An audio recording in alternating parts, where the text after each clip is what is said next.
ದೇವೇಗೌಡರ ಹೆಸರು ಹೇಳಿಕೊಂಡು ರಾಜಕಾರಣವನ್ನ ಮಾಡೋದನ್ನ ಬಿಟ್ಟು ಬಿಡಬೇಕು.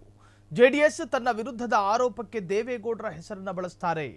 ಸ್ವತಂತ್ರವಾಗಿ ಅವರವರ ಹೆಸರು ಬಳಸಿ ರಾಜಕೀಯ ಮಾಡಲಿ ಅಂತ ಕೃಷಿ ಸಚಿವರು ವಾಗ್ದಾಳಿ ನಡೆಸಿದ್ದಾರೆ.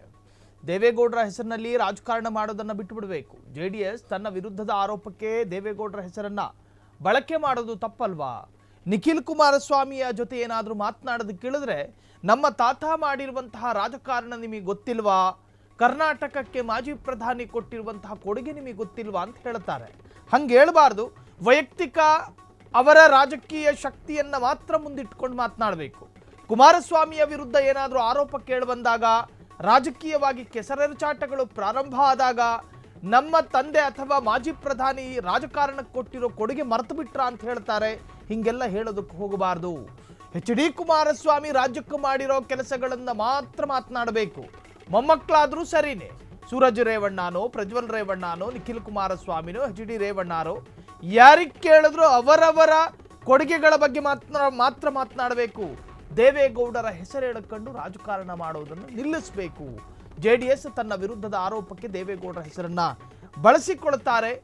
ಆ ಪ್ರವೃತ್ತಿ ನಿಲ್ಲಬೇಕಾಗಿದೆ ಅಂತ ಹೇಳಿ ಕೃಷಿ ಸಚಿವರು ದಳಪತಿಗಳ ವಿರುದ್ಧ ವಾಗ್ದಾಳಿಯನ್ನು ನಡೆಸಿದ್ದಾರೆ.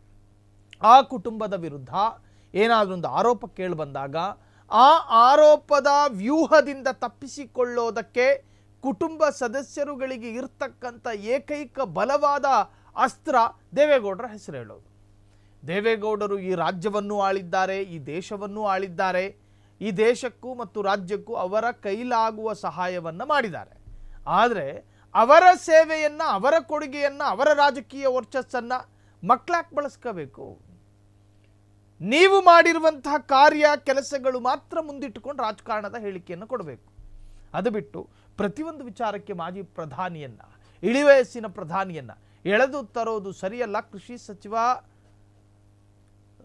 ಚಲುವರಾಯಸ್ವಾಮಿ ತೀವ್ರ ವಾಗ್ದಾಳಿಯನ್ನು ನಡೆಸಿದ್ದಾರೆ. ಸೊ ನೀವು ನಿಮ್ಮ ವೈಯಕ್ತಿಕ ಮತ್ತು ಸ್ವತಂತ್ರವಾದಂತಹ ಕೊಡುಗೆಗಳ ಬಗ್ಗೆ ಮಾತ್ರ ಮಾತನಾಡಬೇಕು ಅಂತೇಳಿ ಕಾಂಗ್ರೆಸ್ನ ಸಚಿವರೊಬ್ಬರು ವಾಗ್ದಾಳಿಯನ್ನು ನಡೆಸಿದ್ದಾರೆ. ಕ್ಷಣ ಕ್ಷಣದ ಸುದ್ದಿಗಳಿಗಾಗಿ ಫ್ರೀಡಂ ಟಿವಿ ಸಬ್ಸ್ಕ್ರೈಬ್ ಮಾಡಿ, ಲೈಕ್ ಮಾಡಿ ಹಾಗೂ ಫಾಲೋ ಮಾಡಿ. ಹೊಸ ಸುದ್ದಿಗಳ ನೋಟಿಫಿಕೇಶನ್ಗಾಗಿ ಬೆಲ್ ಐಕಾನ್ ಮೇಲೆ ಕ್ಲಿಕ್ ಮಾಡಿ.